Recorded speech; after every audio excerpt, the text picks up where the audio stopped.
ये कहानी है प्रिया की। उम्र के साथ साथ उसकी खूबसूरती भी बढ़ने लगी थी। वो अपने माता पिता के साथ एक झोंपड़ी में रहा करती थी।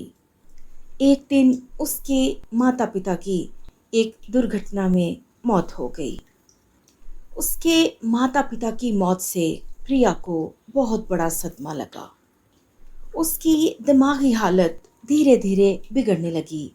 वो पिछली बातों को भूलने लगी और आखिरकार उसके दिमाग ने काम करना बंद कर दिया। वो पागल हो गई। वो पागलों की तरह सड़कों पर फिरती और जहाँ कोई खाना मिलता उठाकर खा लेती। जिस दिन खाना नहीं मिलता तो पानी पीकर गुजारा करती और किसी पेड़ के नीचे ही सो जाती। ये उसका रोज का मामूल था। वो खाने के लिए इधर उधर घूमती और खाना ढूंढती।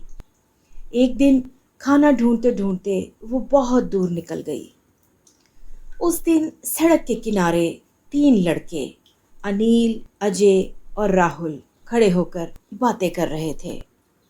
जब प्रिया वहां से गुजरी तो उन तीनों लड़कों की नज़र प्रिया पर पड़ी कि तभी राहुल ने कहा, अबे क्या मस्त माल है रे। अरे क्या मस्त माल है, पागल है।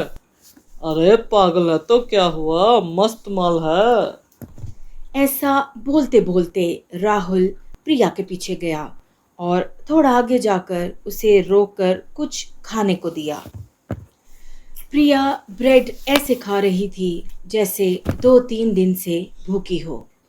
उसके बाद राहुल ने उसे कोल्ड ड्रिंक दिखाई और वो कोल्ड ड्रिंक देखकर तो जैसे पागल ही हो गई। लेकिन राहुल ने उसे वो कोल्ड ड्रिंक दी नहीं और कोल्ड ड्रिंक के बहाने उसे एक जंगल में ले गया। जंगल में ले जाकर राहुल ने प्रिया के साथ ज़बरदस्ती की और अपनी भूख मिटाकर वहाँ से चला गया। प्रिया दर्द के मारे चिल्लाती रही और जैसे तैसे करके वहाँ से उठी और चली गई। राहुल एक गरीब और बेबस लड़की की इज्जत खराब करके अपने दोस्तों में बहुत इज्जत के साथ ये सब बातें बताया करता था।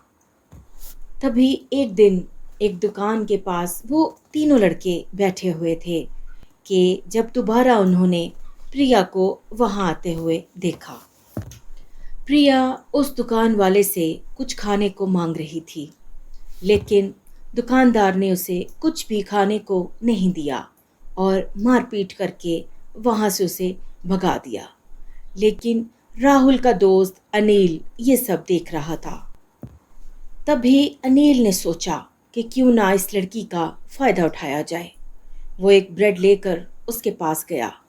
तब प्रिया एक पेड़ के नीचे बैठी थी। वो उसे ब्रेड का धोखा देकर थोड़ी दूर ले गया और उसने भी प्रिया के साथ कुछ गलत करने की कोशिश की। लेकिन इससे पहले कि वो कुछ करता कि वहाँ राहुल आ गया और उसने अनिल को खूब मारा और अनिल को वहाँ से भगा दिया। इस तरह वक्त गुजरता रहा और 6 महीने गुजर गए। तभी एक दिन राहुल गुजर रहा था रास्ते में से, जहाँ एक दरख्त के नीचे उसने प्रिया को खड़े देखा। प्रिया प्रेग्नेंट थी। प्रिया दर्द से बहुत रो रही थी। ये देखकर राहुल को बुरा तो बहुत लगा, लेकिन उसने कोई रिस्पॉन्स नहीं दिया और वहाँ से चुपचाप गुजर गया।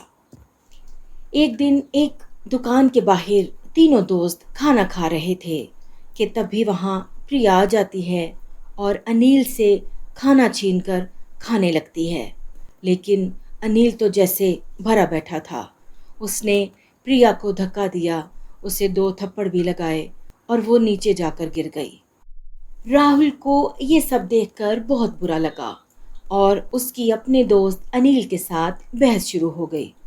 क्यों रे, तुझे उसके लिए इतना बुरा क्यों लग रहा है? यार ये सब मेरी वजह से हुआ है। मैं अपने गुनाहों का प्रायश्चित करना चाहता हूँ। मैं जिम्मेदार हूँ उसकी इस हालत का। इतना कहकर राहुल भागता हुआ प्रिया के पास जाता है और प्रिया के घुटनों में बैठ गया। प्लीज़ मुझे माफ़ कर दो। मैं अपनी गलती पर बहुत शर्मिंदा हूँ।